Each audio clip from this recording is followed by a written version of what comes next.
Party അതിന്റെ നേതാവാണ് ലാൽദാസ് ഏട്ടന് നമ്മളടുത്ത് പറയുന്നത് ഇക്കൊല്ലം RB പാർട്ടിയിൽ പൂച്ചക്ക എന്ന് പറയുന്ന ഒരാൾ നിന്നിട്ടുണ്ട്, പൂച്ചക്കാക്ക് വോട്ടിടണോ എന്ന് പറയുന്നത്.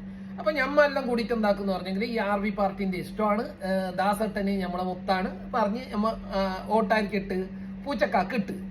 പിറ്റേത്തെ കൊല്ലം പൂച്ചക്ക ആർന്ന് എന്തോ പ്രശ്നമാക്കി ദാസേട്ടനായിട്ട് ചെറിയൊരു പ്രശ്നം വന്നപ്പോ ദാസേട്ടൻ പറഞ്ഞ് ഇക്കൊല്ലം 5 കൊല്ലം കഴിയുമ്പോ ഈ പൂച്ചക്കാക്ക് ഇടണ്ട, പിന്നെ മൊയിലിക്കാക്ക് ഇടണോന്ന്. അപ്പൊ അവിടെ ഒരു മൊയിലിക്ക നിന്നപ്പോ ഞമ്മ നേരെ പോയിട്ട് മൊയിലിക്കാക്ക് ഇട്ടി. ജനാധിപത്യം എന്താണ് ജനാധിപത്യം എനിക്ക് മനസ്സിലാകുന്നില്ല. ഇപ്പൊ ഇത് പറയാൻ കാരണം, ഇപ്പോ കേരളത്ത് ഒരു അസാമെന്ന് വന്ന ഒരാള് മണ്ണിന്റെ അടിയിലായാല് ഇത്ര പ്രശ്നം ഉണ്ടാവും ഞങ്ങൾക്ക് തോന്നുന്നില്ല. കാരണം ഓന്റെ ഉമ്മ പെങ്ങള് മൂത്തമ്മ എല്ലാവരും കൂടിയിട്ട് ഒരു 10, 25, 30 വോട്ടുണ്ട് കൂട്ടാ കുടുംബത്തില്.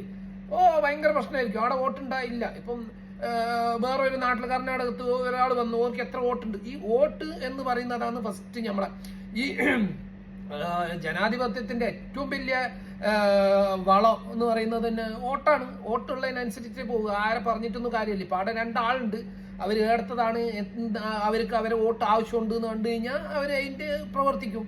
അപ്പൊ എന്റെ കണക്ക് പ്രകാരം ഞാനാ മറ്റോ എവിടെയെങ്കിലും ഭാഗ്യത്തിന് ഇങ്ങനെ കൂടിയിട്ട് തന്നെ പ്രധാനമന്ത്രി ആക്കിയാൽ ആവും നമുക്ക് തോന്നുന്നു. ആക്കിയാൽ ഞാൻ ഫസ്റ്റ് കൊണ്ടുവരുന്നത് എന്താ അറിയോ, പോളിറ്റിക്സിൽ ഇറങ്ങണ്ടെങ്കിൽ നിങ്ങൾ ഇന്നത് പാസ്സാണ്. ഓക്കെ, ആ പാസ്സായിട്ട് എക്സാമിൽ പാസ്സായാൽ മാത്രമേ. ഇത് ലല്ലു പ്രസാദിനെ കൂട്ടിക്കോ. ലല്ലു പ്രസാദ് ജയിലിൽ പോകുമ്പോൾ ഓളെ വിളിച്ച് ഓക്ക് എത്ര 10-20 പശുവിനെ നോക്കുന്ന പണിയായിരുന്നു, വേറൊന്നും അറിയില്ല. നേരെ കൊണ്ടുവന്ന് മുഖ്യമന്ത്രിയാക്കി. ഞമ്മ സിന്ദാബാദ് വിളിച്ച് അല്ലേ.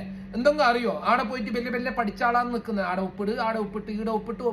ഇത് പോളിറ്റിക്സ് ആണ്. പോളിറ്റിക്സ് ആയതുകൊണ്ടാണ് ഞമ്മ മനുഷ്യന്മാർക്ക് ഒരു വിലയില്ലാത്തത്. ഞാൻ ഒരു മന്ത്രി മറ്റോ എനിക്കെല്ലാം ഡിഫറൻസ് വരുന്നത് എന്തുകൊണ്ട്?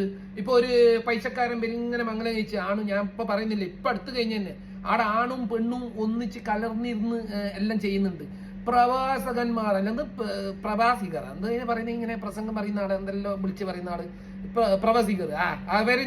അവര് ഒറ്റ ഒരാൾ പറയാൻ പറ്റുക ഇല്ല. കാണാ പറയേണ്ട ആള് നേതാവ് അവിടെ പോയിട്ട് ബഫേയിൽ ഒന്നിച്ചിരുന്ന് ഫിറ്റാക്കിനി. അതുപോലെ ഞമ്മ എന്ത് കാര്യവും എങ്ങനെയാ പറഞ്ഞെങ്കിൽ എന്ത് ഗുണമുണ്ട്, എന്ത് ബെനിഫിറ്റ് ഉണ്ട് നോക്കൂ അല്ലെ. ഇപ്പൊ ഞാൻ ഇങ്ങനെ കൃ പറയുന്നത് എന്തിന്, ഞങ്ങൾക്ക് കുറെ ലൈക്ക് വിടാൻ, കുറെ ലൈക്ക് കൂടിയിട്ടാകുമ്പോൾ ഞാൻ എന്റെ എന്തെങ്കിലും സാധനം എല്ലാം അതിൽ വിറ്റിട്ട് 10 റുപ്യ ഉണ്ടാക്കുക എന്നുള്ളൊരു പ്രതീക്ഷയാണ്, എല്ലാ പ്രതീക്ഷയാണ്. ആളെ ഇങ്ങനെ സന്തോഷിപ്പിച്ചിട്ട് മണ്ണിന്റെ അവിടെ തോണ്ടി മാന്തി കുറെ എടുത്തു കഴിഞ്ഞാൽ അവരെ കുടുംബത്തിന്റെ ആ നാട്ടുകാരെ കംപ്ലീറ്റ് വോട്ട് കിട്ടുമെന്ന് തോന്നിക്കഴിഞ്ഞാൽ എല്ലാവരും ചെയ്യും. അതാണ് മെയിൻ. ഇപ്പൊ ജനാധിപത്യം എന്താണെന്ന് ഞങ്ങൾക്ക് സത്യം പറഞ്ഞാൽ ഇതുവരെ മനസ്സിലായിട്ടില്ല. ആരും പറഞ്ഞുതരാം. ഓക്കെ, അപ്പൊ RB ഫോളോ മീ.